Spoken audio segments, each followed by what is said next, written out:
Hello, I'm Richard Ridge for BroadwayWorld. Legendary producer-director Harold Prince, who has a record-breaking 21 Tony Awards, is returning to the Great White Way with a brand new show called Prince of Broadway, which features 16 of his musicals, 9 performers. It takes place at Manhattan Theatre Club, and we drop by the rehearsal room to meet the company and bring you a sneak peek.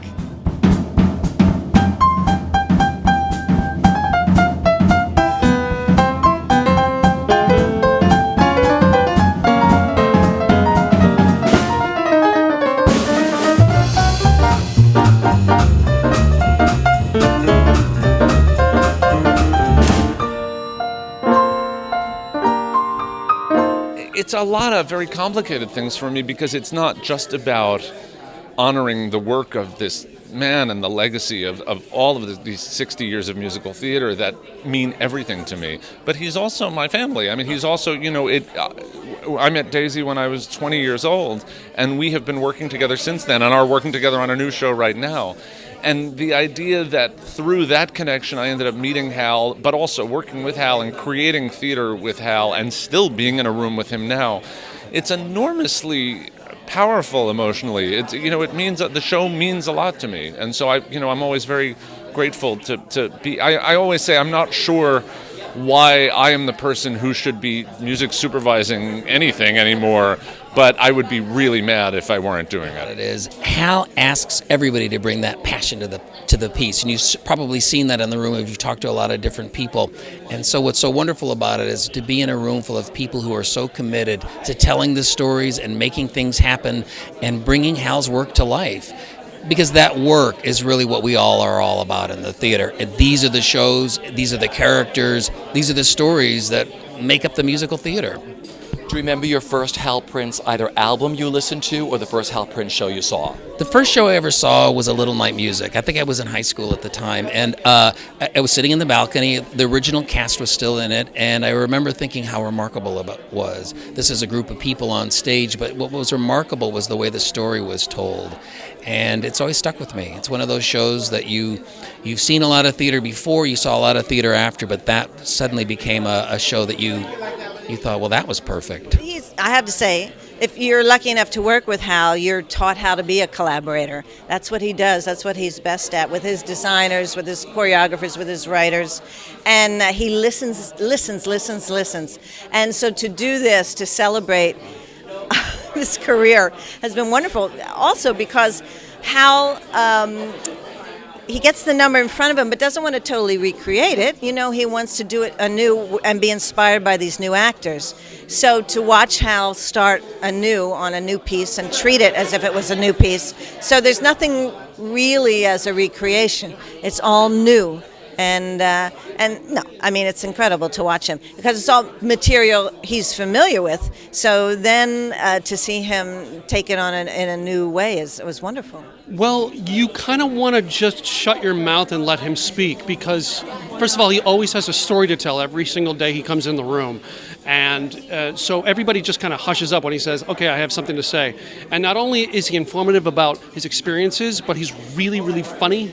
So he's always got a zinger coming out of his mouth and really entertains you. But then kind of just like brings it together and lets you take the material now and make it your own.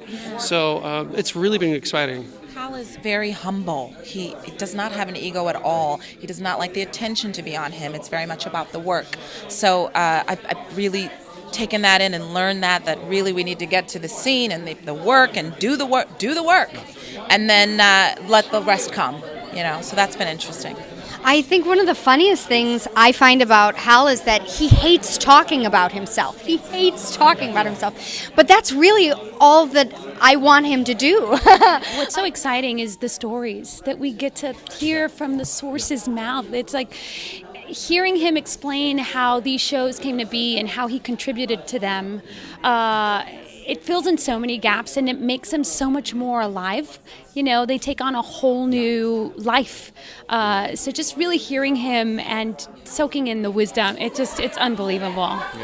Yeah, I second that as well. And I think what's great about Hal is, we're kind of putting a new spin on all these, hit songs, if you like, and he's still willing to adapt and change and tweak things and redirect. He's always working, he's always evolving, and I think that's why he's still here 70 years into his career. The shows that Hal did were the shows that I used to dance around the living room when I was a kid. So it's like a dream come true in many ways, which I know sounds corny, but it's true. And just the fact that he is so on top of everything, and he's with us every day, and he's enjoying watching us perform, and yet he's also giving us notes, and I'm learning so much about all these characters and each other, and it's great. And Brandon and I worked together a long time ago. We did. So he played my little boy, and now we're still dancing together. We are dancing. You'll see, though. It's a surprise. No, this whole thing is surreal. I mean, Hal's work is why I'm standing here. It's probably why all of us are even in this room and doing what we do for a living. He changed the game. And I think he's continuing to change the game with this one. I think it's going to be really exciting for people. Really, really exciting. Do you remember the first Hal Prince show or first album of his you listened to? What show? Oh, God. I mean, I think maybe it was the Broadway cast album of Evita. Yeah, I think that was the one. Yeah. The black, white, and silver cover. Oh, no, I'm wrong. It was Sweeney. Sweeney? It was Sweeney. Yeah, I'm going to say Sweeney, too. Yeah. That's the one I always wanted to do, and I get to do it. Isn't that amazing? I'm sure when you got cast in this, it's like you get to play all these incredible musical theater, the greatest musical theater moments, right? Yeah. It's a show of showstoppers. Oh, God. A lot of pressure. Right? Yeah, it is. It's a show of showstoppers.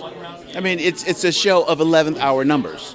Yeah. It's like that. And you get you really do. You get to the end of it and you go, I cannot believe that one man helped birth all of that. It's sort of incredible. It's not an easy show to do because you would imagine you need about 20 people to interpret the material from 16 shows. And nine people can do it, which means Chuck, for example, can do Sweeney Todd, sing Old Man River, and be Ben in Follies.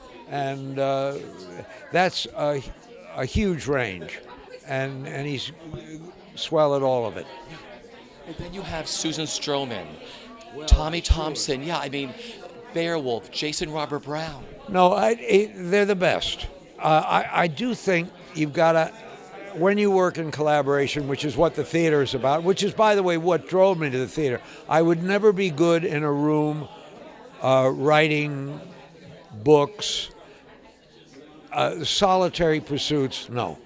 I really like the give and take of collaboration, and they're some of the best. And we have a wonderful time.